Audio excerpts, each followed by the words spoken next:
là, moi-même, Lauriane, accompagnée d'Esther et de Josépha. Et aujourd'hui, nous recevons une invitée de marque que je vais laisser se présenter. Bonjour à tous, bonsoir. Alors moi je suis la sœur Française d'Acosta. Voilà, je sers le Seigneur et je ne sais pas si je dois en faire une grande présentation. C'est toi qui vois, voilà. T'inquiète pas. Je sers le Seigneur dans le chant depuis l'âge de 6 ans et en évoluant, le Seigneur m'a mis plusieurs choses m'a appelé à faire plusieurs choses. Et donc du coup c'est vrai que je suis au service du roi des rois, je fais certaines conférences avec plusieurs thèmes et c'est vrai que je suis aussi dans le domaine de la femme. Voilà, je suis là pour aider la femme, par exemple la préparer au mariage, parce que je suis moi-même mariée. Voilà, j'ai bientôt 10 ans de mariage, j'ai 3 enfants. Et c'est vrai que je voudrais apporter ce plus-là à la femme. Donc voilà, c'est pour ça que j'aime bien cette émission 100% femmes. Et je pense que les femmes ont besoin d'être boostées un petit peu et de connaître leur identité en Christ. Donc voilà. Merci beaucoup. Du coup, avant de pouvoir procéder à la suite de notre émission, et j'espère que notre invitée va nous apporter beaucoup de choses, vu qu'elle a dit qu'elle est là pour aider la femme, je vais demander à la servante de Dieu, Josépha, si elle peut prier pour ce moment. Oui, bien sûr. Prions. Père éternel, c'est encore nous venons devant ta présence, d'un cœur humble devant toi. Cher Saint-Esprit, nous t'invitons en ces lieux, car tu es l'enseignant par excellence. Nous ne voulons pas apporter nos connaissances personnelles, nous voulons que ce soit toi au centre et que toi tu puisses nous accompagner. Père, touche nos cœurs, enseigne-nous, au nom puissant de Jésus-Christ. Amen. Amen. Du coup, Esther, peux-tu nous faire un petit récapitulatif de notre première émission pour celles qui n'ont pas pu l'écouter ou encore la regarder? Alors bonsoir à tous, vous qui nous suivez. Je vais faire un petit récapitulatif de ce qu'on a pu dire lors de notre première émission. Alors le premier thème que nous avons abordé, c'était Femme, qui es-tu? Nous avons essayé de définir qui est la femme. Nous avons également dit que la femme est l'aide de l'homme. Nous avons donné certaines définitions, nous avons donné aussi des conseils. Et aujourd'hui, nous avons un thème. Et pour nous aider à répondre à ce thème-là, nous avons une question que nous nous posons aujourd'hui. Qu'est-ce que Dieu attend de nous en tant que femmes nées de nouveau? C'est suite à ça que nous pourrons partager pour le thème du jour. Donc je laisse Josépha vous expliquer. Donc par rapport à cela, à cette problématique que nous avons aujourd'hui, tout d'abord, moi, ce que j'aurais à dire, c'est que nous avons tous un but commun, que ce soit un homme ou une femme. Nous courons tous vers ce but de remporter le prix. Comme le dit la Bible dans Philippiens chapitre 3 verset 14. Je cours vers un but pour remporter le prix céleste de Jésus-Christ. Par rapport à cela, il y a plusieurs questions qui pourront être posées, comme par exemple, comment faire pour remporter ce prix? Comment faire pour tenir dans la foi? Et quelles sont les choses à éviter pour arriver justement à ce niveau que nous aspirons tous? Donc pour cela, je vais vous inviter à ouvrir vos Bibles dans le livre de 1 Timothée, chapitre 9. Chapitre 2, versets 9 à 15. 1 Timothée, chapitre 2, versets 9 à 15. Je veux aussi que les femmes, vêtues d'une manière décente, avec pudeur et modestie, ne se parent ni de tresses, ni d'or, ni de perles, ni d'habits somptueux, mais qu'elles se parent de bonnes œuvres, comme il convient à des femmes qui font profession de servir Dieu. Que la femme écoute l'instruction en silence avec une entière soumission. Je ne permets pas à la femme d'enseigner, ni de prendre de l'autorité sur l'homme, mais elle doit demeurer dans le silence. Car Adam a été formé le premier, Ève ensuite. Et ce n'est pas Adam qui a été séduit, c'est la femme qui, séduite, s'est rendue coupable de transgression.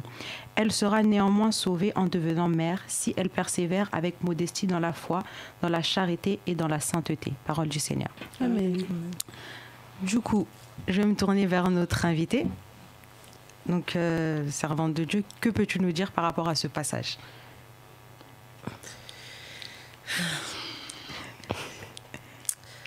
Alors, par rapport à ce passage-là, je pense qu'ici, c'est, je ne sais plus trop, c'est qui parle pour cette Paul. C'est Paul, voilà.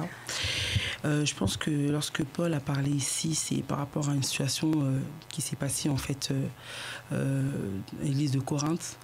Et je pense que c'est par rapport à ça qu'il a parlé, pour dire voilà, les femmes n'ont pas le droit de prêcher, n'ont pas le droit à la parole, tout ça.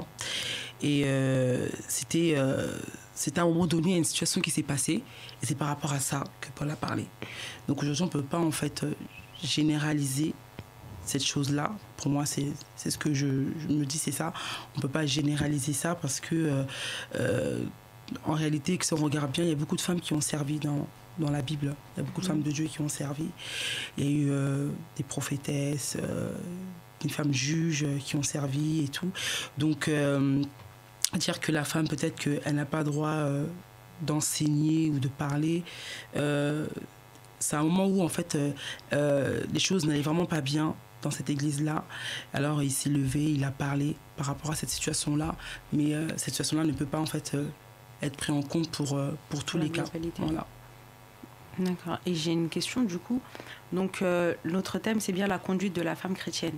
Donc je la pose à notre invité, mais aussi les filles si vous avez une réponse. Pensez-vous que ce passage définit bien quelle devrait être la conduite de la femme chrétienne? Pour ma part, je dirais non. Parce que j'aime bien dire ceci, l'apparence, c'est pas l'apparence qui va nous emmener au ciel. C'est pas le fait d'avoir des bijoux, c'est pas le fait d'avoir des tissages, c'est pas le fait d'être maquillé qui fera en sorte que voilà, qu'on va arriver au ciel, je vais nous dire écoute, tu es trop maquillée, tu es trop habillée, tu peux pas rentrer au ciel. C'est pas ça, c'est vraiment ce que nous avons en nous. Vous avez, j'aime bien dire ceci, moi j'ai grandi en cité à Sarcelles, j'avais beaucoup de copines qui étaient musulmanes, qui portaient le voile, et tu les voyais avec le voile, mais lorsque tu les regardes, tu marchais avec elles, elles menaient une vie de débauche, et tu disais, mais enfin, pourquoi le port du voile alors que ton comportement ne va même pas avec le voile que tu portes? Et nous, en tant que chrétiens, en fait, c'est pas l'apparence. L'apparence, une personne peut être, voilà, elle est là, elle va toujours à l'église, elle jeûne, mais sa vie ne peut ne pas refléter la gloire de Dieu. Donc, les bijoux en soi, après, je pense que voilà, il y a une façon de s'habiller, comme la Bible a dit ici, de manière décente. Voilà. Je pense que ça, c'est lorsqu'on est rempli du Saint-Esprit à ce moment-là, je pense que l'Esprit de Dieu va commencer à nous tailler et nous dire, enfin, certaines choses que voilà, là, tu ne peux plus t'habiller comme ça vient petit à petit. Mais dire à une personne, voilà, ne mets plus de tissage parce que voilà, c'est pas bon, ne te maquille plus, ne t'habille plus d'une certaine manière. En réalité, c'est pas ça qui va faire que le royaume de Dieu va avancer. Lorsque nous prêchons une personne, la personne ne s'arrête même pas sur notre façon de s'habiller. Enfin, c'est vrai que voilà, une descente comme j'ai dit, mais lorsque nous prêchons une personne, c'est la Saint-Esprit de Dieu qui touche la personne et la personne est touchée par rapport à ce que nous disons, pas nous, mais voilà, toujours accompagné du Saint-Esprit. Et elle ne va pas regarder en fait notre maquillage. C'est peu importe en fait. Donc je trouve ça un peu qu'on se limite à ça.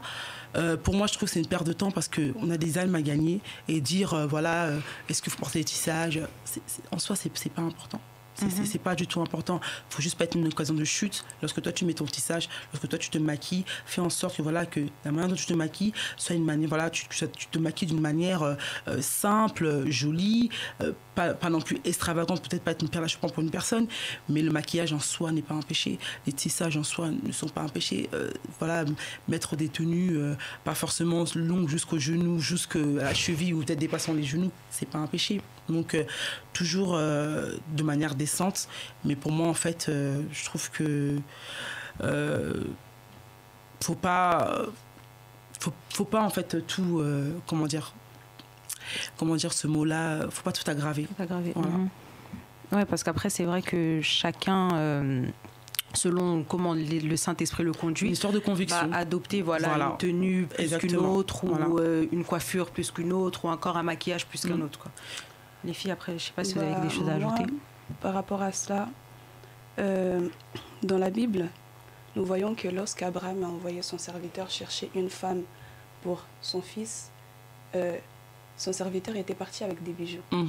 Si, à partir du moment où nous commençons à trouver des contradictions dans la Bible, c'est qu'il y a quelque chose que nous avons raté. Nous avons fait échapper une information. Déjà, quand nous lisons la Bible, commençons par le contexte. pourquoi apôtre Paul avait écrit ceci à ce moment-là. Est-ce que ça veut dire que, vu qu'on est dans ce temps précis, est-ce que la Bible a avancé? Est-ce que la Bible s'adapte à l'environnement, à l'époque de la personne? Non, mais la Bible, elle s'adapte à des situations que nous pouvons vivre sur le moment.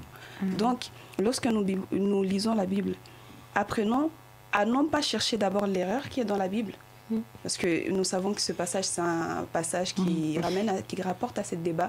Ne cherchons pas la faille qui est dans la Bible, mais en réalité, cherchons les failles qui sont en nous pour pouvoir l'améliorer selon la pensée du Christ. Que Christ soit la base même de notre vie. De toute façon, la Bible est dit dans le livre de Matthieu 15, 19, si je ne me trompe pas, que tout commence par le cœur. La pensée, la façon de voir, tout vient du cœur. À partir du moment où tu reçois Jésus comme Seigneur et Sauveur, tu commences à avoir un cœur circoncis, parce que tu as le Saint-Esprit en toi. Donc lorsque tu as le cœur circoncis, à partir de ce moment-là, le Saint-Esprit te convainc des choses à faire et des choses à ne pas faire. Par exemple, tu sais que là, si je fais cet excès de maquillage, oui, c'est attiré. Si je m'habille de telle ou de telle manière, oui, c'est attirer l'attention. À partir de ce moment-là, tu commences à avoir une vie de discipline. Donc, moi, je dirais c'est plus comme ça. Donc, du coup, je vais laisser la sœur Esther nous apporter. Non, moi, j'aimerais revenir sur ce que tu viens de dire, la conviction. On a plusieurs personnes aussi qui ont été, comme tu as dit, le Saint-Esprit, voilà, qui ont été convaincus, ou pas seulement. Il y a des gens, Dieu leur a clairement dit que voilà, à partir d'aujourd'hui, tu ne porteras plus de maquillage, à partir d'aujourd'hui, tu ne porteras plus de tissage. Mais ces personnes-là, qu'est-ce qu'elles ont fait? Elles ont généralisé ce message-là, or que ce message était pour elles. Et c'est ça où est le problème. Parce que si moi, Dieu me dit, voilà, Français, tu ne porteras plus de tissage à partir d'aujourd'hui, ce message est pour moi. Dieu sait pourquoi il me l'a dit. Je n'ai pas en fait à généraliser, à dire que non, voilà, les femmes, Dieu m'a dit que voilà, non. Et c'est là où vraiment se réside le gros problème, c'est que les femmes d'aujourd'hui, elles reçoivent des messages personnels, elles ont fait une généralité. Vous savez, Samson, lorsqu'il avait des longs cheveux, Dieu lui a dit, voilà, tu ne pourras pas, le jour où tes cheveux, quelqu'un touchera tes cheveux, ta force partira. Il y avait beaucoup d'hommes qui avaient des longs cheveux aussi dans la Bible. Est-ce que ce message-là était pour tous ces hommes-là? Si on coupait les cheveux à ces hommes-là, ça ne peut-être pas être de la même manière, ils n'allaient pas perdre leur puissance ou quoi, mais Samson, pour lui, s'il coupait ses cheveux, il allait perdre cette puissance-là. Donc c'est pour dire qu'en fait, que les messages que Dieu nous donne, comme elle a dit ma soeur, une conviction qu'on a, eh ben c'est personnel. C'est pas quelque chose où il faut commencer en fait à commencer à dire aux gens, voilà, à mettre les gens mal à l'aise. Je me rappelle, moi, il y a une sœur sur Facebook qui m'envoyait plein de messages. Voilà, le maquillage, faut que t'arrêtes, ma sœur. Le tissage, oh là là, ma sœur, mais arrête de me terroriser, là. J'ai dit, en tout cas, moi, je n'ai pas encore eu de conviction par rapport à ça. Elle me dit, mais non, tu es dans le péché. J'ai fait, en tout cas, arrête, sinon je vais te bloquer. Donc, parce que m'envoie tellement de messages. Je dis, non, ma sœur, je t'aime beaucoup, mais voilà, le jour où Dieu va me convaincre de ça, je le ferai. Mais c'est pas parce que, c'est comme moi, Dieu m'a dit dans tes conférences, je préfère que tu mettes des jupes pour l'instant, pas de pantalon. C'est une conviction personnelle. Alors quand je vois d'autres femmes qui mettent des pantalons, je vais pas leur dire ah mais elles sont pas de Dieu parce que ça n'a rien à voir. Donc chacun a son alliance, chacun a l'esprit parle à chacun comme lui parce que Dieu nous connaît, il sait là où il nous emmène et du coup il va nous dire des choses selon notre destinée, sur notre vie. Il y a plein de choses qui rentrent en compte. Donc on doit vraiment faire attention à ce genre de choses et pas être des paires d'achoppement pour les autres en fait. Et aujourd'hui ces personnes-là en fait sont en train de crisper les gens, de stresser les gens à cause de voilà d'une chose que tu as reçue toi-même et tu commences à imposer aux gens, alors que c'est pas ça le plus important pour moi. Ouais, je suis tout à fait d'accord. Après, ce que je peux rajouter par rapport à ce qu'elles ont dit, quand tu reçois quelque chose, peut-être que Dieu ne veut pas que tu sois là en fait à ce moment-là. C'est-à-dire que si tu es trop addict au maquillage et que Dieu te coupe là, bah, tu dois le faire, tu vois. Ouais. C'est pas parce que toi tu es addict au maquillage que toi tu le seras, tu vois. Donc on a chacun d'entre nous en fait, on a notre relation avec Dieu et chacun d'entre nous on a des directives que Dieu nous donne personnellement. Et c'est pas parce que Dieu nous parle à nous que ça va être la même chose. Par exemple, il y a plusieurs ministères. Il y en a 5. Vous voyez ? S'il y en a 5, c'est pour que ça se complète. Mais ça veut pas dire que une personne va avoir tous les ministères. Et donc, comme moi, j'ai tous les ministères, toi aussi, tu dois avoir tous les ministères. Non, c'est pas comme ça. Donc, lorsqu'on reçoit quelque chose, il faudrait qu'on examine la chose si c'est pour nous-mêmes ou si c'est pour l'ensemble des personnes. De toute façon, Dieu le dira. Hein, c'est ça. Dieu dira, voilà, va. Et il va toucher les cœurs aussi. Il touchera les cœurs, tu n'auras pas besoin de forcer parce que comme c'est un message qui est pour tout le monde, lorsque tu vas commencer à parler, les gens seront touchés, seront convaincus. Mais Dieu n'est pas un Dieu de désordre. Lorsqu'il donne un message, il le dit si c'est pour toi personnellement ou si c'est pour les autres. Il te dira, va, parle aux autres. Et ça, directement, ça va toucher. Et quand tu vas le faire, tu n'auras pas besoin de forcer parce que le Saint-Esprit lui-même fera le travail. Et quand c'est pour toi, il te dira, non, ce message-là est pour toi parce que voilà. Donc, c'est un peu ça. Justement, par rapport à ce que ma sœur elle a dit, lorsque le Saint-Esprit parle, lorsque la Bible dit, lorsque Dieu parle en soi, même lorsque nous prêchons, qu'il nous dit va, ou qu'il nous parle à nous, il y a toujours une part, même dans ce qui est en généralité, une part qui nous concerne également. Parce que tu ne peux pas prêcher quelque chose que tu ne vis pas. Tu dois commencer par toi. Sauf que le problème actuellement, c'est que nous voulons stopper les autres, annoncer aux autres, et tu ne dois pas faire ça, tu ne dois pas faire ça. Alors que nous-mêmes, en réalité, en cachette, nous menons une double vie. Nous ne voulons pas montrer la réalité, mais devant tout le monde, nous devons avoir une belle tenue, nous voulons paraître, vous voyez. Sauf que la Bible ne nous parle pas de paraître, il parle plus d'être. Donc, je pense que c'est ça qu'on devrait plus argumenter. Je ne sais pas si la sœur Lauriane est là. Non, moi franchement vous avez tout dit. J'avoue que vous avez tout dit, donc c'est un petit peu compliqué pour moi d'intervenir après ce que vous avez dit, mais c'est vrai que je suis d'accord. En fait, on peut pas généraliser quelque chose qui est propre à nous-mêmes, parce que dans notre marche avec Dieu, on a tous des comportements qu'on avait avant ou des choses. Donc c'est clair que quand on va venir à Dieu, Dieu va nous interdire certaines choses pour ne pas retomber dans nos anciens torts. Mais ça ne veut pas dire que mon histoire, c'est l'histoire d'Esther. Donc que ce qui va m'être interdit, doit lui être interdit forcément. Donc au final, ça rejoint vraiment ce que vous avez dit et je suis tout à fait d'accord. Du coup, moi j'avais une question alors. Donc maintenant que vous nous avez dit tout ça, au final, quelle est la conduite de la femme chrétienne? Comment la femme chrétienne doit se comporter? Parce qu'on a dit que le passage ne s'applique pas forcément à tout le monde, c'était dans un contexte. Mais aujourd'hui, une femme qui vient de connaître Dieu, ou voilà, qui cherche à savoir comment elle doit se comporter, qu'est-ce qu'elle doit faire? Quelle est la marche quelle marche va-t-elle suivre? Comment va-t-elle se comporter? Moi, je dirais dans un premier temps, il faudrait qu'elle aime Dieu. Parce que quand on aime une personne, on est prêt à tout. Exact. Quand on aime une personne, on est soumis sans pour autant qu'on te le force ou pas. L'amour, en fait, voilà, c'est la soumission, c'est suivre la personne. On sait, hein, quand une femme est amoureuse, elle est prête à suivre son homme partout. Hein. Tu vois, à Londres, elle va laisser ses familles, même quand la famille ne veut plus, elle est voilà. Et je pense que c'est cet amour-là qu'on doit avoir pour Dieu. Quand on a cet amour-là pour Dieu, on est prêt à tout, on est prêt même à abandonner en fait sa vie, parce que comment marcher avec Dieu, c'est tout simplement suivre les principes du Seigneur, respecter ses principes, respecter sa parole, obéir à sa parole. Mais avant d'y arriver là, comme j'ai dit, il faut de l'amour. Parce que pour être obéissant, il faut aimer. Aimer une personne, pour être soumis à quelque chose, il faut beaucoup d'amour. C'est qu'avec l'amour, on relativise. Voilà, même quand c'est dur, on se dit non, j'aime la personne, alors je ferai des efforts. Et pas seulement ça, on a besoin de la puissance du Saint-Esprit en nous pour pouvoir avoir une bonne marche avec le Seigneur. Parce qu'il n'y a que lui qui peut nous diriger. Parce que sans lui, on ne peut pas. On ne connaît pas les desseins de Dieu, on ne connaît pas le plan de Dieu dans nos vies. Et lui, il les connaît. Il me dit que le Saint-Esprit, son éclaireur et les reins, il connaît ce que Dieu veut de nous. Et il connaît nos failles. Donc du coup, il saura comment nous orienter dans certaines choses, nous dire voilà, ceci, cela, c'est pas bon pour toi, il faudrait que tu fasses ça, ça, ça. Et donc, pour moi, la seule manière d'avoir une bonne marche, pour moi, c'est le Saint-Esprit. Parce qu'en réalité, sans lui, on ne peut vraiment pas. Et si lui-même, Jésus, avant de partir, a dit je m'en vais, il est avantageux pour vous que je vous laisse le Saint-Esprit. C'est que quelque part, le Saint-Esprit a il a une grande place dans nos vies et il est primordial pour nous de l'avoir en tant que chrétien, bien sûr.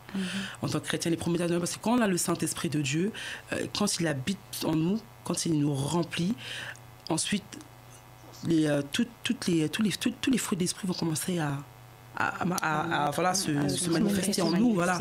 Si tu es une personne peut-être qui n'avait pas beaucoup d'amour, qui n'aimait pas les gens, et voilà, tu vas commencer à manifester les fruits du Saint-Esprit, l'amour, tout ça. Donc, pour avoir une bonne conduite, on a besoin du Saint-Esprit de Dieu. C'est la chose que moi je peux, pour moi, c'est comme ça que je vois les choses.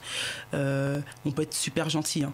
Moi, je suis super gentille, j'aime rien faire, je suis une fille bien, je suis une fille sage et tout. Mais c'est pas ça qui va faire qu'on pourra tenir en fait, dans la marche de Christ, parce qu'il y a des problèmes qui vont arriver, des circonstances qui vont arriver. Et si le Saint-Esprit n'est pas là pour nous guider, pour nous orienter, pour nous aider, pour nous diriger, on peut faire des choses un peu bizarres. Parfois, on voit des hommes de Dieu, on me dit, pasteur, comment il a pu arriver là? Comment il a pu tomber à cause de... Pourquoi? Qu'est-ce qui s'est passé? Tout simplement parce qu'il s'est détaché du Saint-Esprit.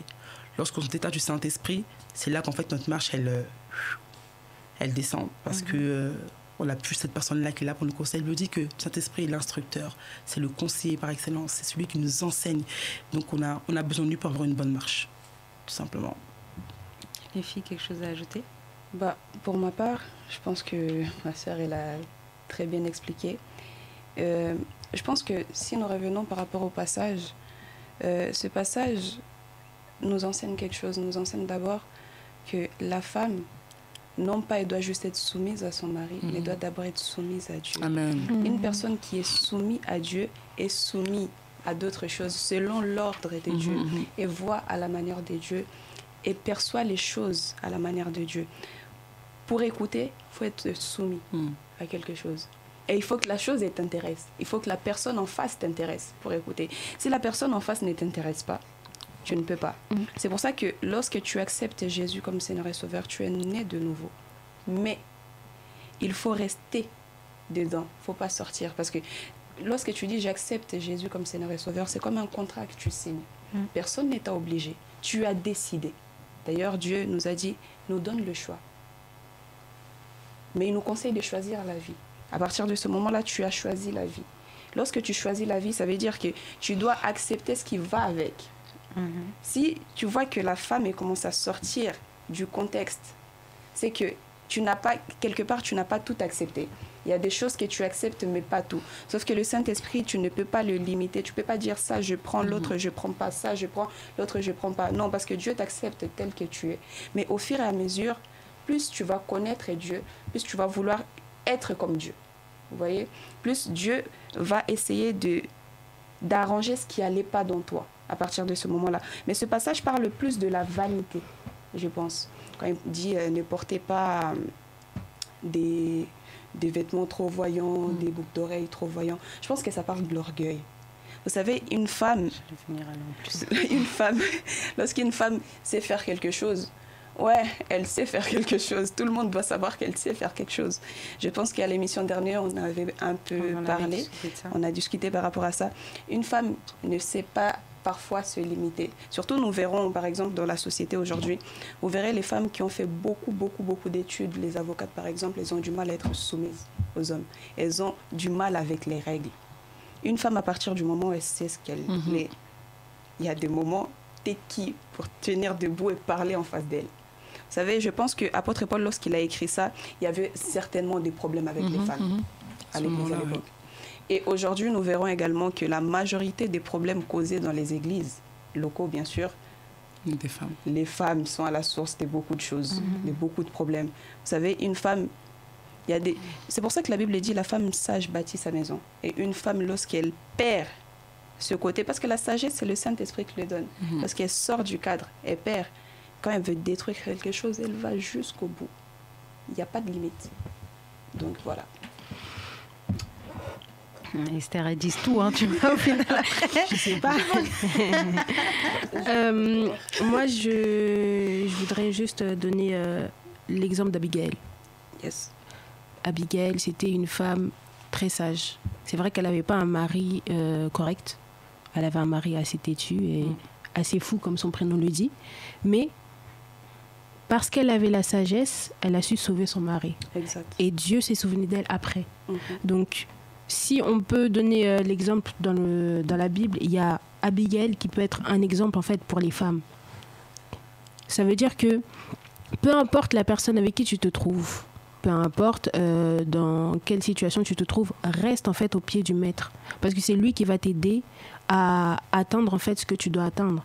C'est lui qui va t'aider à te comporter comme il le faut. Parce que si Abigail, c'était une femme comme une femme de nos jours qui était tue, etc., si elle était partie voir David, je pense pas que ça serait passé comme ça. Non. Je pense que David aurait tué et Abigail et Nabal. C'est vrai. Mais parce qu'elle avait la sagesse de Dieu et parce qu'elle était intègre, c'est là que Dieu en fait s'est souvenu de sa fille en fait. Il l'a pas laissée. Et elle n'était pas têtue envers son mari. Malgré qu'on va me dire, oui, elle est quand même partie voir David sans l'accord de son mari. C'était Dieu qui avait utilisé Abigail. Et si Abigail n'était pas partie voir David, David n'aurait pas marié Abigail non plus par la suite. Donc, prenons l'exemple de cette femme-là et dis-toi que si je me comporte tel que la Bible me l'enseigne, si je me comporte comme Dieu veut que je me comporte, tout me sera donné en fait. Donc voilà ce que je. Donc si je résume bien un petit peu tout ce que vous avez dit, la base de la conduite de la femme chrétienne, on va dire que c'est la sagesse, mais cette sagesse qui est donnée par le Saint-Esprit. Totalement. Exact. Voilà, donc j'ai bien résumé, j'ai bien écouté. J'aimerais un peu qu'on revienne sur notre passage, mais que le verset 15. J'aimerais que vous puissiez me dire ce que vous en pensez. Parce que lorsqu'on le lit, je vais le relire, elle sera néanmoins sauvée en devenant mère si elle persévère avec modestie dans la foi, dans la charité et dans la sainteté. Donc, qu'est-ce que ça veut dire? Ça veut dire que une femme qui se comporte bien ou une femme qui sera sauvée seulement si elle devient mère et qu'elle s'occupe de ses enfants, que veut dire ce passage?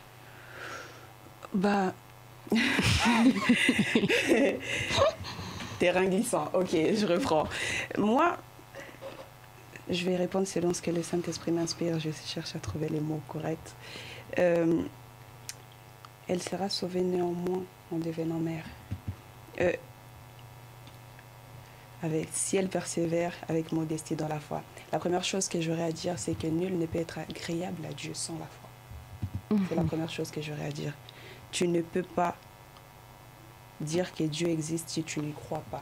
La foi, c'est déjà la fondation même de la vie chrétienne. Première chose. La deuxième chose, on nous parle de la charité, donc de l'amour. Le plus grand commandement que Dieu nous a donné, c'est l'amour, c'est d'aimer. Et ensuite, on nous parle de la sainteté. C'est trois choses qui vont ensemble. Tu ne peux pas te rapprocher d'un Dieu saint si tu n'es pas sainte toi-même. Et lorsqu'on parle, si on prend ça physiquement, elle peut être sauvée qu'en devenant mère, on aura beaucoup d'enfants. On va devoir arrêter les contraceptifs et tout ce qui suit. Mais si nous le prenons spirituellement, ouais, ce sera triste pour les femmes stériles. Mais si nous prenons ce passage spirituellement, elle sera sauvée en ayant des enfants. Premièrement, je pense que lorsque Ève a péché, Adam a péché également, la Bible dira, Dieu dit il dit au serpent que la postérité de la femme t'écrasera la tête. Et de cette postérité, on parlait de Jésus lui-même, de la naissance de Jésus. Mais là, dans ce passage, on parle des enfants. Vous savez, c'est très technique, j'essaye de trouver les mots exacts pour expliquer. Il y a Jésus. À cause de Jésus, nous sommes devenus de nouvelles créatures. Donc, nous sommes toujours les postérités de la femme. Donc, on part de Jésus et il y a toute une lignée qui vient derrière. Donc, on parle également de nous aujourd'hui comme des femmes. On ne parle pas juste d'un enfant. Lorsque la Bible parlait ici en devenant mère, ne parlait pas juste de Jésus, pas juste d'un enfant, pas uniquement d'enfant physique. Parce que Jésus, oui, c'était un homme, mais c'était également Dieu. Mais il parlait également de nous qui sommes des êtres humains, mais nous sommes également esprits. Et en tant qu'esprit, nous sommes enfants de Dieu également. Je ne sais pas si j'ai réussi à me faire comprendre, parce que c'était très... Ça va. Ça va quand même. Donc voilà, je pense que c'est par rapport à ça. Mais si nous prenons ça comme ça, en disant oui, la femme, elle a commencé, etc., etc., après tout, Adam, personne ne l'a obligé à manger. Voilà. Totalement. Exactement, c'est ça. Voilà. Mais bien manger. Surtout que c'est Dieu qui lui a parlé. Qui lui a Ah dit, oui, Exact. c'est ça. Aujourd'hui, quand les gens sont là, oui, la femme. Oui, la femme. La femme n'était pas là quand Dieu a parlé. C'est Et ça. surtout que c'est lorsque... Voilà. On peut elle va dire que la manger, femme ne Dieu savait n'a pas. parlé Voilà. directement. C'est C'est ça. lorsque Adam a mangé que Dieu a parlé. Voilà. Donc, On peut le voir comme ça. C'est bien beau. on débat. C'est vrai. Ça, c'est un autre débat. Donc, si je comprends bien ce que tu veux dire, Josépha, après, je vais passer la parole à notre invité quand même. Non, mais là, Donc, le mot mère, dans ce contexte-là, on ne doit pas le prendre forcément comme oui, on aura des enfants. Mhm. C'est ça. Exact. Et comment on doit le prendre? Je veux que tu me réexpliques ça un peu. Le mot mère, nous ne pouvons pas uniquement l'apprendre comme je suis maman, j'ai des enfants. Parce qu'à ce moment-là, on pourrait dire que la Bible est injuste et celles qui n'ont pas d'enfants. Mhm. Enfin, comment? Le mot mère ici, c'est plus celle qui accueille, celle qui protège et celle qui pense à sa En descendance. fait, c'est plus un comportement, une un conduite. comportement, une conduite. Donc, c'est et celle plusieurs qui choses. pense pas, qui n'est pas égoïste en fait, qui a cette pensée qui se poursuit, qui assure une lignée. Mhm. Voilà, c'est plus comme ça qu'on devrait voir. Donc, on parle plus du cœur d'une mère. C'est ça. Exactement. le cœur d'une femme. Parce qu'une mère, en fait, elle peut tout faire pour ses enfants et même pour son mari. On va voir qu'une mère peut se sacrifier, elle peut donner sa vie pour son enfant. Donc c'est plus dans le comportement, je pense que... Exactement. D'ailleurs, parfois, Qu'on parle. c'est fou à dire, mais quelquefois, Dieu se révèle à nous comme une mère. Comme une mère. C'est vrai. Oui. C'est ça que On dit Dieu, c'est un homme, mais... Voilà. C'est ça. C'est ça que Dieu aime beaucoup la femme aussi. hein, Mais parce c'est que ça. Ça La me femme, fait elle a la beaucoup femme. de caractéristiques de Dieu, hein, comme Oui. dit, voilà, comme une mère, elle protège, elle est prête à se sacrifier. Et tout ça, c'est Dieu. Dieu s'est sacrifié Elle aime. à la croix pour nous. Et voilà, donc du coup, nous, on a toutes ces choses-là. Voilà pourquoi on est aimé de Dieu et voilà pourquoi j'aime. J'ai béni Dieu de m'avoir créé peut-être qu'une femme. Parce que, Amen. Ah, les hommes, ils vont être jaloux. Hein. Désolée. Je sais pas, vous avez encore des questions, les filles, On va poser à notre intervenante. Bon, c'est vrai que c'est une question qui est assez complexe, mais je vais quand même la poser. Est-ce que la femme peut entreprendre, donc c'est-à-dire dans son foyer, est-ce qu'elle peut prendre certaines décisions sans consulter son mari? Et même dans l'église? alors moi, je dirais non. Parce qu'elle me dit que le mari, c'est le chef de la maison. Donc, lorsqu'il y a un chef, c'est comme au travail. Hein. Quand tu vas au travail, voilà, il y a une hiérarchie, il y a un chef qui est là. Je ne pense pas que quand on va au travail, on prend une décision. Tiens, remets-moi ça, parler comme ça, sans pour autant consulter le chef. C'est mal vu. Donc, du coup, dans la maison, c'est pareil. Lorsqu'on a des décisions à prendre, on se doit de consulter le chef. Après, les gens le prennent mal parce qu'ils pensent que voilà, c'est comme une dictature. Pourquoi j'ai toujours le dire tout? Pourquoi? Pour moi, ça va des deux sens. Pareil aussi, voilà, lorsqu'un mari veut prendre une décision, il se doit aussi pas de demander autorisation, mais d'en parler de aussi à sa consulter. femme. Voilà. Donc, pour moi, non, la femme doit consulter son mari dans chaque décision, doit lui en parler. Voilà. Et de toute façon, c'est un couple. Hein. Dans chaque chose que nous devons faire, dans chaque choix, on doit se concerter, on doit en parler parce qu'on marche ensemble maintenant, on n'est plus seul. Lorsqu'on est célibataire, voilà, on fait ce qu'on veut, mais lorsqu'on est marié, je pense que voilà, il va de soi de parler à son mari, de parler à sa femme, de lui dire voilà, moi je compte faire ça, c'est important. Et dans l'église, après ça dépend la personne, enfin, dans l'église elle fait quoi? Elle est la femme. Par exemple, la femme du pasteur. Encore pire, la femme du pasteur, elle est obligée de... Voilà, si elle ne veut pas avoir des problèmes dans sa... Parce que les femmes du pasteur, les pauvres, elles sont très foudroyées. Non, elle est vraiment obligée parce que de toute façon, le ministère était donné à son mari. C'est pas elle. C'est ça, maintenant, le problème aujourd'hui dans les églises, c'est que les femmes du pasteur aiment s'intégrer dans le ministère. Déjà, ce mot-là, maman pasteur, là, déjà, moi, je trouve ça un mot à bannir. Tu es une sœur, je n'aime pas maman pasteur. C'est ça. Tu es juste une sœur. Pas parce que ton mari est pasteur, je te donne maman pasteur. Ton mari est prophète, maman prophétesse. Ça n'a pas de sens, en fait, en soi. Donc non, la femme du pasteur n'a pas son mot à dire dans le ministère de son mari. Ce ministère ne lui a pas été donné. Elle n'a pas son mot à dire. Et encore moins, le pasteur n'a pas eu demandé, voilà... tous les gens qui font ça, pour moi, en fait, c'est ça qui fait qu'il y a beaucoup de problèmes dans l'église. Quand le pasteur a les décisions à prendre, il doit se réfugier ou aller voir les partenaires que Dieu lui a donnés dans le ministère, les anciens, les diacres, c'est à eux qui doit demander des conseils ou quoi pour l'avancement de l'œuvre. C'est pas à la femme. Mais à ce moment-là, comment la femme en fait peut aider son homme dans son ministère? Comment elle peut l'aider? Vous savez, les hommes de Dieu donnent énormément, et ils reçoivent moins. Ils reçoivent vraiment rien parfois même. Parfois on les voit comme ça, oui, pasteur, prie pour moi, mais lui-même il a des problèmes. Mais toi tu vois demander les prières. Et je pense que la femme elle est là comme un réconfort. Lorsqu'il rentre à la maison, prendre soin de son mari, essayer de lui faire changer les idées peut-être, et de l'exhorter aussi. C'est important vous savez, parfois on est tellement seul, je sais ça parce que je parle moi-même, parce que voilà, je suis une servante et tout. Parfois on se sent pas très bien, on est obligé d'être au taquet pour les autres, mais parfois on a nous-mêmes le souci, et quand on rentre à la maison, on a envie en fait d'être encouragé, on a envie qu'on prenne soin de nous. Et je pense que la femme du pasteur ou même le mari d'une servante de Dieu est là pour ça, pour réconforter, pour prier, pour intercéder pour son mari, pour sa femme. C'est là son rôle, et de conseiller aussi, toujours avec beaucoup de sagesse, de ne pas prendre parti, parce que souvent les femmes de pasteurs, les maris de servantes de Dieu, quand il y a un problème, ça y est, on veut prendre parti pour son mari, on n'a pas de recul et on agit sans sagesse, et ça c'est un danger pour l'église, pour l'assemblée. Ok. T'as quelque chose à dire? Bah non, j'aurais juste une question par rapport à ça, mais quel serait le conseil à donner aux femmes des serviteurs de Dieu, et même aux femmes en général, les plus jeunes et peut-être les plus vieilles aussi, les adultes? Alors pour les femmes du pasteur, je sais que c'est très compliqué d'être une femme pasteur, mais il faut beaucoup prendre sur soi. Beaucoup prendre sur soi, mais beaucoup, parce que les chrétiens sont très compliqués. Ils sont très critiques, très dans la critique. Beaucoup prendre sur soi et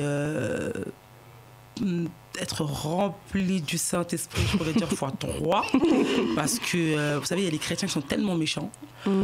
Dès quelque chose qui se passe mal, on vise directement la femme du pasteur, que des fois elle a rien à voir dans ça. C'est ça. Donc du coup, vraiment avoir beaucoup d'humilité, parce que c'est comme si on attend la femme du pasteur en tournant. Dès qu'il y a un truc, on veut la fusiller. Donc vraiment beaucoup d'humilité pour ces femmes-là, et avoir beaucoup d'amour, les prendre comme ses enfants.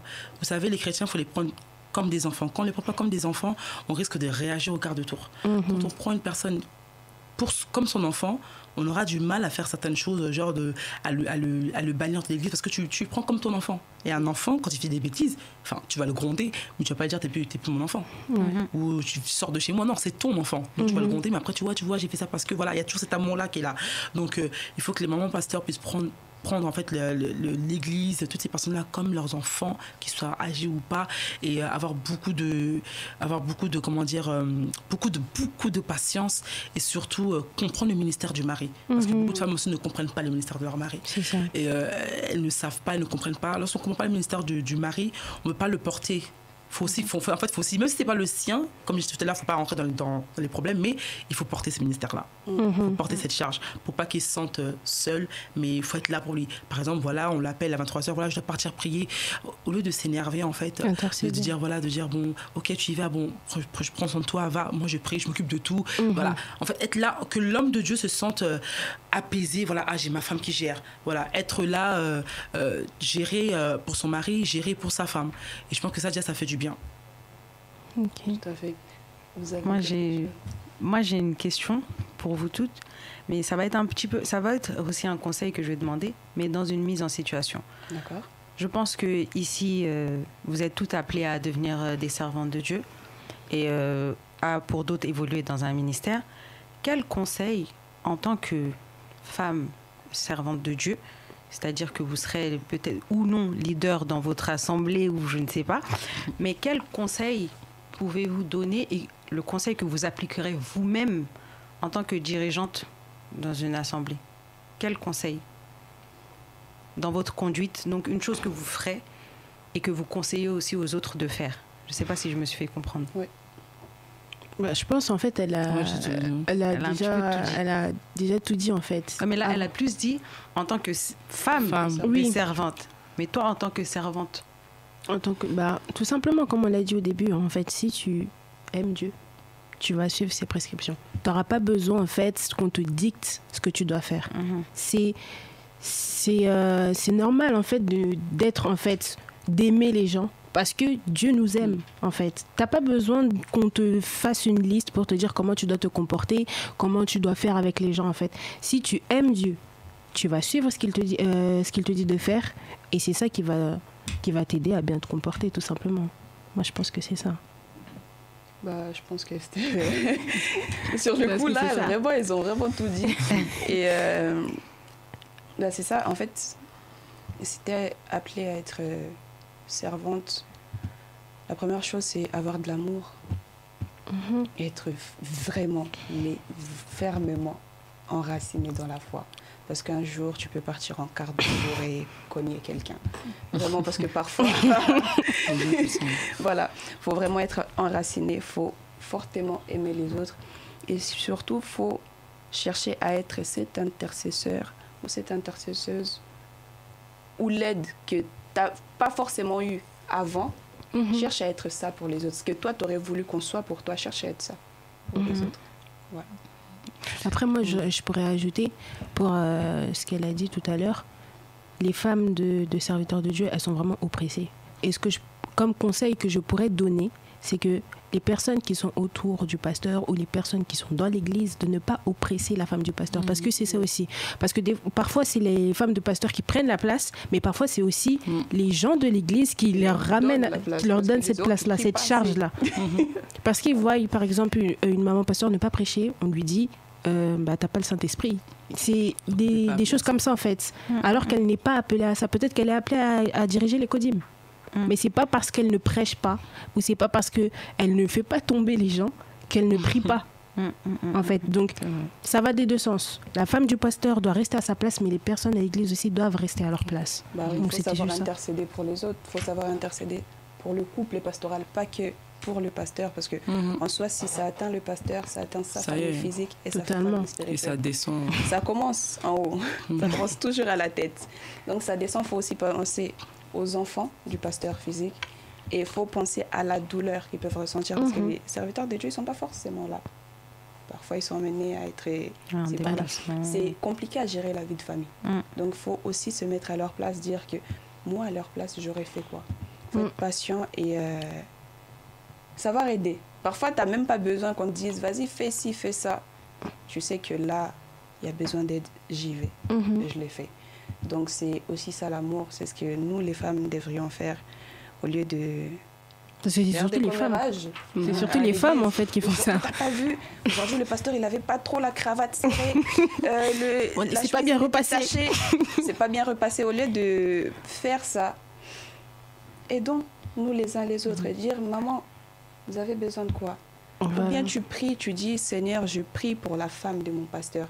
Il y a très peu de femmes qui font ça. On est très peu à le faire, et voire pas du tout parfois. Et il faut être sincère, mais c'est quelque chose qu'on devrait vraiment continuer à faire et appliquer, vraiment mettre dans les mains. Ouais. Moi, le conseil que je pourrais donner pour une servante de Dieu, en tant que servante de Dieu moi-même, d'être beaucoup à l'écoute de Dieu. Beaucoup à l'écoute, parce que, comme je disais tout à l'heure, je partageais avec la sœur avant qu'on commence l'émission, je disais, lorsque Dieu nous appelle à œuvrer, lorsque Dieu nous appelle à faire les choses pour lui, en fait, on ne doit pas faire les choses selon notre propre volonté, c'est selon Dieu. Et au début, on commence bien, et après, on finit mal. C'est-à-dire qu'on se dit, comme la chose commence à bien se présenter, comme l'ange du Big Gospel, là, vous priez avant. Donc, il y aura beaucoup de personnes qui vont peut-être inviter, voilà, je ne sais pas, moi, la femme du pasteur Marcelo, peut-être que vous aurez, voilà, je prie à ce que vraiment que les choses se passent bien pour vous, que vous avez gloire en gloire. Et à ce moment-là, peut-être que vous avez peut-être plus moins passé de temps dans la prière, peut-être que vous allez dire, mais là, c'est bon, on peut, parce qu'avant, non.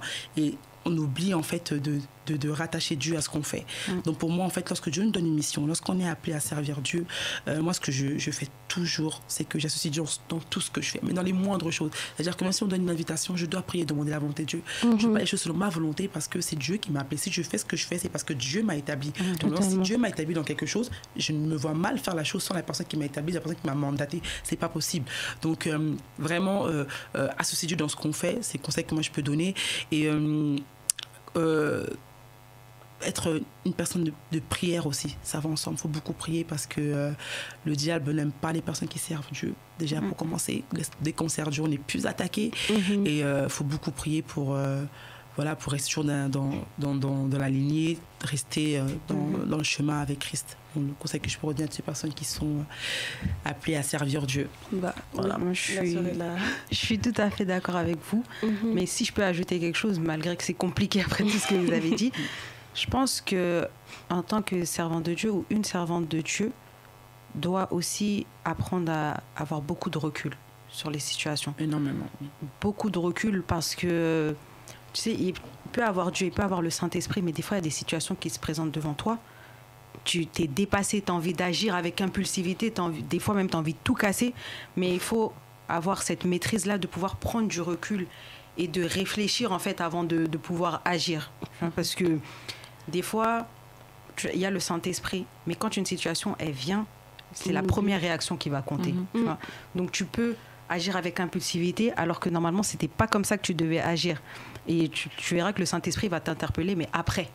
Il va t'interpeller après, alors que si vraiment tu aurais eu cette maîtrise, cette tempérance, en gros, ça pourrait t'éviter de pouvoir tomber dans la mauvaise réaction directement. Et ça, je le dis parce que c'est quelque chose que j'ai vécu dans de nombreuses situations. C'est pour ça que c'est un danger pour toutes ces personnes-là qui servent sans le brisement. C'est ça. Exact. On ne peut pas en fait aller servir un Dieu si tu sais que on se connaît, tout le monde se connaît, tout le monde sait que moi mon défaut c'est ça. Même si les gens nous voient comme ça, tu fais semblant, mais toi tu te connais. C'est que tu es encore colérique, tu as encore des choses en toi. Tu ne peux pas te presser d'aller servir Dieu. Et tu dois d'abord régler ça. Dieu doit d'abord te briser au point où tu arrives que même si une personne t'écrit dessus, tu regardes, tu dis amen. Parce que Jésus, quand il était sur la terre, c'était pas un esprit, il était humain. Et il vivait des choses, mais il ne réclamait pas. Et si Dieu a fait ça, je pense qu'il savait pourquoi. Il s'est dit, bon, il faut que je leur donne un exemple, pour leur prouver qu'ils sont humains, mais ils peuvent aussi. Donc, Jésus était humain et les choses qu'il a fait qui nous dépassent aujourd'hui, mais on peut le faire. Mais toute personne est passée par le brisement. Si tu n'as pas été brisé, voilà pourquoi on voit des passages dire, oh, il a volé dans l'argent. Mais avant, il était quoi? Il était déjà voleur.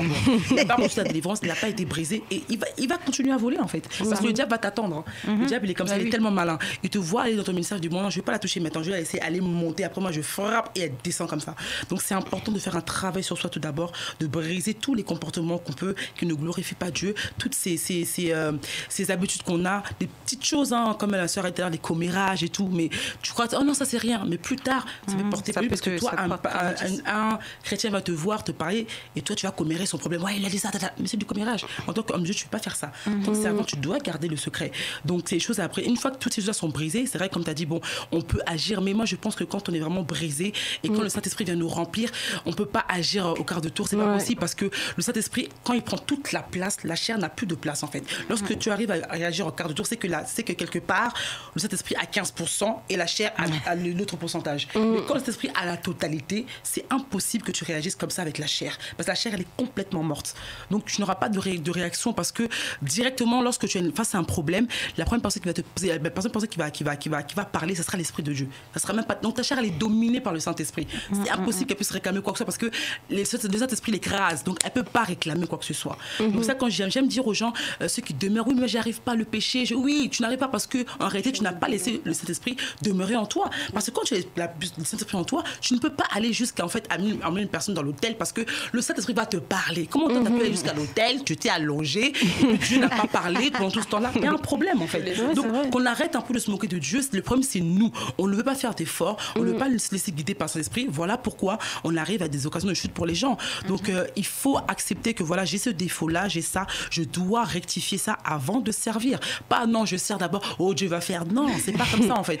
On rectifie, on arrange et ensuite on s'implique dans les choses de Dieu et on se laisse conduire par le Saint-Esprit. C'est comme ça que les choses doivent se faire en fait. Tout à fait. Maintenant, comment atteindre ce niveau? Parce qu'il y en a beaucoup, il y a beaucoup de femmes qui se disent j'essaye mais j'y arrive pas.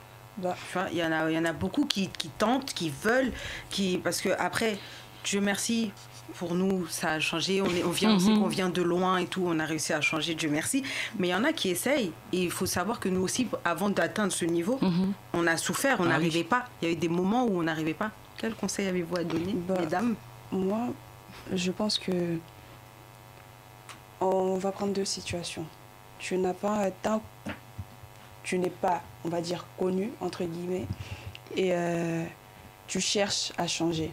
Ça va être beaucoup plus facile, on va dire, que lorsque tu es déjà monté en flèche. Il faut savoir que lorsque tu montes en flèche avec des mauvais comportements sans brisement, d'une part, il y a ton caractère, il y a ta chair qui se manifeste. Et de l'autre, c'est que lorsque tu montes, plus tu prends en hauteur, plus il y a une tempête, il y a du vent. Tu as du mal à rester fixe. Donc, il n'y a pas que ton comportement qui te lâche, il y a l'explosion aussi du fait d'être connu, en fait. Et il y a deux choses qui t'attaquent. Et en ce moment-là, si tu ne retournes pas à la source, tu es en danger. Et il y a aussi autre chose. Lorsque nous prions, lorsque nous demandons quelque chose à Dieu, Dieu nous le donne. Tant que servante de Dieu, Dieu nous le donne directement. Et, bon, directement, manière de parler, Dieu nous le donne si c'est selon sa volonté. Mais souvent, lorsque Dieu nous donne quelque chose, nous partons. Nous, par exemple, Dieu t'a béni. Tu deviens très public, très connu, très célèbre. Tu passes de plus en plus de temps, tu es invité à tel endroit, tu dois faire ceci, tu dois faire ceci. Pendant ce temps-là, tu n'es plus dans la présence de Dieu. Mais Dieu t'attend dans sa présence. Tu penses que l'onction que tu as pour cette saison-là est suffisante. Tu oublies qu'il y aura des tempêtes, il y aura des choses à venir. À partir de ce moment-là, tu t'éloignes de Dieu sans même le vouloir. Parce qu'en fait, tu ne t'en rends même pas compte, tu te dis non, mais ce que je suis en train de faire, c'est l'œuvre de Dieu. Sauf que tu n'es plus dans la présence de Dieu à partir de ce moment-là. Mais au bout d'un moment, nous agissons comme des enfants. Vous voyez? Tu demandes du Nutella à tes parents, ils te le donnent, tu salis tes vêtements et tu accuses tes parents. Mais maman, en fait, c'est toi qui me l'avais donné. Non, tu m'as demandé parce que tu en avais besoin sur ce coup. Tu avais besoin de le manger. Mais je t'ai jamais dit tâche tes vêtements. Dieu nous donne selon nos prières. Mais il y a un moment, Dieu nous a dotés également d'un cerveau. On a un cœur et nous a également dotés d'un cerveau. À ce moment-là, lorsque Dieu te donne, il faut que tu saches repartir à la source. À chaque fois quand tu vas, Dieu te donne. Il t'envoie quelque part, tu fais, mais repars à la source. Dis, Seigneur, tu m'avais envoyé faire ça, ça, ça. Sans toi, je ne peux pas le faire. Saint-Esprit, j'ai besoin que tu me tiennes la main sur ce coup-là. Parce que si moi, je te tiens la main, je risque de lâcher. Mais toi, si tu me tiens la main, je ne lâcherai pas, j'irai jusqu'au bout. Je vais continuer et je vais percer. En fait, c'est la chose que, lorsque Dieu nous appelle, c'est ce qu'on doit mettre en tête. Dieu m'a appelé, je dois faire ça. Mais il faut que je sache, à chaque fois, il y a un moment, il faut que je reparte à la source. Par exemple, tu avais l'habitude de prier le soir, oui, Seigneur, etc. T'aimes Dieu, tu n'as même pas envie de quitter sa présence. Mais une fois que tu es sorti devant le monde, Dieu ne te voit plus. Tout le monde te voit. Tu pries, il y a les malades qui tombent. Mais tu n'es pas dans la présence de Dieu. Il faut savoir qu'il y a une différence entre l'onction et la présence même du Saint-Esprit. L'onction n'est pas forcément la présence du Saint-Esprit. Exemple, Saül, il avait l'onction, il avait été oint, mais le Saint-Esprit n'était plus là. Vous savez, il y a d'autres choses qu'on devrait parfois remettre en question, mais ces choses-là, tu les sais au fur et à mesure lorsque tu passes du temps dans la présence de Dieu. Tu sais que je ne peux pas quitter. J'ai une telle discipline. Le conseil que j'aurais à donner, c'est vraiment une discipline personnelle avec Dieu. Tu sais que je peux avoir un programme de tel jour à tel moment, mais j'ai ce laps de temps, j'ai cet horaire que je sais qu'à ce moment-là, c'est moi et Dieu. J'éteins tout. On s'arrête là. C'est comme un couple marié. Hein. Tu rentres, le mari rentre à la maison, il attend quoi? Que sa femme prépare à manger. Après le travail, il prépare à manger. Lui donne à manger. Il mange. Après, il s'endort, alors que la femme attend de parler avec. Il dira quoi? C'est ta faute, c'est toi qui m'as donné de la semoule. Non. C'est ton comportement, remets-toi en question. Voilà. Mise en question. Moi, je dirais, comme elle a dit, la discipline. Parce que même dans la Bible, il est écrit que le diable ne nous tentera pas au-delà de nos forces. Exact. Donc ça veut dire que si il t'arrive quelque chose, c'est parce que tu as laissé la chose se faire. Si tu, comme tu dis, tu essayes de changer, mais tu n'y arrives pas, change ta manière de faire les choses. Peut-être que comment tu fais la chose, c'est pas la bonne. C'est pas Par exemple, si tu étais une voleuse, tu avais l'habitude de voler, les personnes avec qui tu volais, par exemple, si tu continues à vivre avec ces personnes-là, ça va te pousser à voler, en fait. Même si toi, tu as pris la décision d'arrêter, parce que tu es dans cet environnement-là, tu vas le faire. Mauvaise compagnie. Donc, parfois, c'est notre manière de faire les choses, parce qu'on veut faire les choses, en fait, selon nous-mêmes et selon notre propre force. C'est pour ça qu'on n'arrive pas à changer. Mais à partir du moment où tu te soumets, tu dis, j'arrête, mais moi-même, je ne pourrais pas.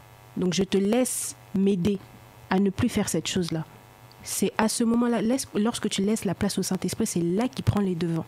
Mais si toi, tu te dis de toi-même que tu vas arrêter, tu ne vas jamais le faire. Si tu te dis de toi-même que tu vas changer, tu ne vas jamais le faire. Parce que tu n'as pas cette force-là, tu n'as pas cette capacité-là. Donc, c'est juste ça que j'ai à dire. Moi, ce qu'elle a dit, c'est exactement ça, ce que j'allais dire aussi. Voilà, quand on voit que ça ne va plus, changer de stratégie. Quand Totalement. tu vois que tu pries tous les jours, mais tu n'arrives pas à changer, rentre en jeûne. Si tu vois, ça. Voilà, fais 3 jours à sec, ou va voir même les hommes de Dieu, voilà, j'y arrive pas, j'ai tenté de lâcher ça, le vol, j'arrive pas, aidez-moi. Et ils vont prier pour toi, ils vont jeûner pour toi. Donc, il faut juste savoir, en fait, comme elle a dit, être orienté par Saint-Esprit. Mais après, il y en a qui ont aussi du mal à écouter Saint-Esprit. C'est ça. Mais à ce moment-là, va voir les hommes de Dieu, parce qu'ils sont là pour ça aussi, pour nous aider, pour nous orienter. Donc, voilà, c'est exactement ce que j'allais dire. Donc, si je comprends bien, ça part d'une initiative et après, on fait en sorte que ce que l'on veut arrive. Voilà. C'est ça. Okay. On se bat pour ça. Voilà. Tout à fait. Après, il ne faut pas dire que Dieu ne m'entend pas parce que c'est ça qu'on voit. On aime dire. Oui, c'est ça. Dès que quelque chose, en fait, on ne le voit pas directement, on n'arrive pas. Parce qu'on est fainéant, on veut que Dieu fasse tout pour nous, alors que non, il faut aussi se bouger. La part de l'homme. Il y a la part de l'homme et il y a la part de Dieu. Il faut se bouger. Si tu fais un pas, Dieu fera aussi son pas. Donc, voilà. Dieu sait qu'on est capable de faire, mais il veut qu'on puisse aller de l'avant seul. On va bientôt arriver à la fin de l'émission. Je ne sais pas si vous avez un mot de la fin, les filles. Pour conclure sur notre thème, la conduite de la femme chrétienne. Tout simplement, ce que je pourrais dire pour vivre selon une chrétienne, etc., il faut tout simplement appliquer ce que la parole nous demande de faire. Il faut beaucoup prier. Et puis voilà. Notre intervenante. Oui, pareil, je rejoins ma sœur, appliquer la parole de Dieu sous l'aide du Saint-Esprit. Si on veut vraiment vivre une vie chrétienne, on ne va pas dire parfaite, parce que la vie chrétienne n'est jamais parfaite. Ouais, ça, c'est sûr. Il y a toujours des problèmes, mais voilà, être au-dessus des problèmes, des circonstances, voilà, c'est guider et accompagner le Saint-Esprit, parce que c'est notre compagnon de route. Donc voilà, c'est comme ça qu'on peut avoir une bonne marche avec le Saint-Esprit. Pour ma part, je dirais tout est dans le mot chrétienne. Souvenons-nous que chrétienne, ça veut dire suiveur de Jésus-Christ. Christ, ça veut dire oint de Dieu. Sache que tu es ointe. Et de même, tu suis le caractère du Christ. Tu es même l'ambassadeur de Christ sur la terre. Donc à chaque fois que tu veux, on va dire, passer hors la marge, souviens-toi que je porte un grand Dieu et je ne peux pas mettre mon état en danger. Je viens d'une autre contrée, je viens d'un autre royaume. Je suis que en passage, en visite, tourisme, si tu veux, sur terre. Mais souviens-toi que le mot Christ représente beaucoup. Ça va au-delà de ta personne, de tes convictions, de ta volonté et même de tes demandes éphémères. Ça va au-delà de toi. À chaque fois que tu veux passer outre, dis-toi juste, je suis chrétienne. Je pense que c'est une raison plus que suffisante pour s'arrêter. Merci beaucoup les filles. Je pense que j'ai rien à ajouter parce que là, c'était clair. Non, quand même pas. C'était clair. C'était clair et il n'y a rien à ajouter. À part que la conduite de la femme chrétienne, comme on l'a dit, se base sur l'écoute du Saint-Esprit, sur la sagesse et surtout, en gros, les fruits qui accompagnent la présence du Saint-Esprit de Dieu. Et voilà, on arrive à la fin parce que vous avez vraiment tout dit. J'ai cherché qu'est-ce que je pouvais dire, j'ai réfléchi. Vous avez tout dit. Du coup, on va arriver à la fin, mais juste avant, je vais demander à la sœur Française si tu peux prier pour la fin, avant qu'on puisse clôturer. Seigneur, Dieu Tout-Puissant, nous voulons tout d'abord te dire merci. Merci pour ce moment de partage. Seigneur, merci parce que tu nous as fait du bien encore cette soirée. Je sais que tu vas faire du bien à une personne qui va regarder cette émission. Je sais que Père, beaucoup seront touchés, Dieu de gloire. Je sais que Seigneur, à travers cette émission, les gens seront transformés. Je sais que Seigneur, cette émission va porter un fruit, une semence dans la vie de beaucoup, Seigneur. Père, j'aimerais te recommander encore mes sœurs, Yahweh. Je bénis leur vie, je bénis cette initiative qu'elles ont eue, Seigneur, de faire cette émission, Seigneur. Père, nous voulons te dire merci pour tout. Tu es un grand Dieu, accompagne-nous encore dans les demeures. Au nom de Jésus. Amen. Amen. Donc, merci à toutes, chères auditrices. Merci de nous avoir suivis. Merci au Saint-Esprit qui nous a assistés. Merci encore à l'équipe Big Gospel. Et on se retrouve très prochainement sur notre plateau avec encore une autre invitée. Que Dieu vous bénisse. Amen.